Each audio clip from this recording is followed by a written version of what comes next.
اب جیسے ہم نے بات کی کہ آبادی ہے، بہت زیادہ آبادی ہے، لیکن وہاں پر لوگوں کو خوراک بھی پراپر میسر نہیں آ رہی، وہاں پر رہنے والے جو لوگ ہیں ان کو جو ہے وہ بیماریوں میں مبتلا ہیں، صحت بھی اچھی نہیں ہے۔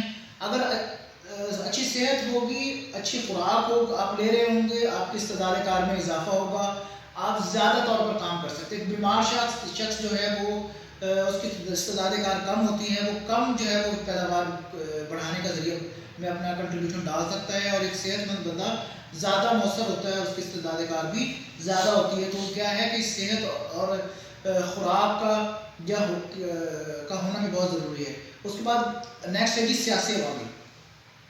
آپ دیکھیں ہماری بدقسمتی رہی، جیسے ہی ہم پاکستان بنا، دشمن ملک نے ہمیں معاشی طور پر ہمیشہ کمزور کرنے کی کوشش کی، اور ہماری جو پولیٹیکل انسٹیبلٹی کی وجہ سے بھی ہماری معیشت ترقی نہیں کر سکی۔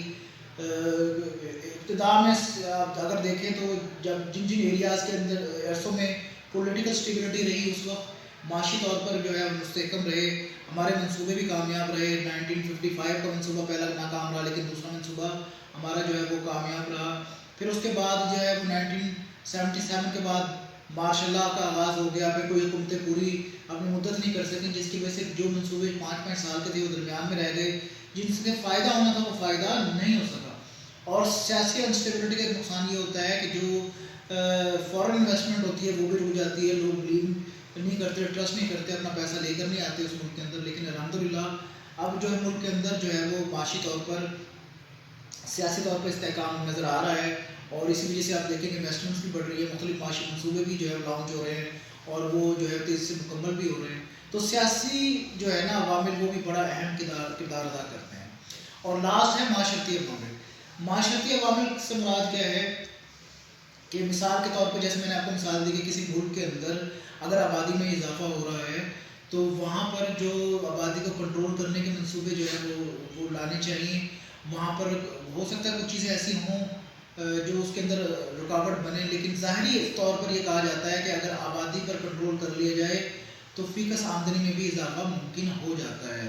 پھر دوسرا رسم و رواج، فیشن، عادات، ایسے سماجی ادارے جن کا بڑا ایک اہم رول ہوتا ہے، جو لوگوں کو اویئرنیس دیتے ہیں، لوگوں کو بتاتے ہیں کہ یہ چیز ان کے لیے بہتر ہے اور یہ چیز ان کے لیے بہتر نہیں، ان کا بھی ایکٹیو ہونا، ان کا بھی فعال ہونا بہت ضروری ہے۔ معاشرتی ترقی سے بھی ملک جو ہے وہ معاشی طور پر ترقی کرتا ہے، ترقی کی راہ پر وہ گامزن ہوتا ہے۔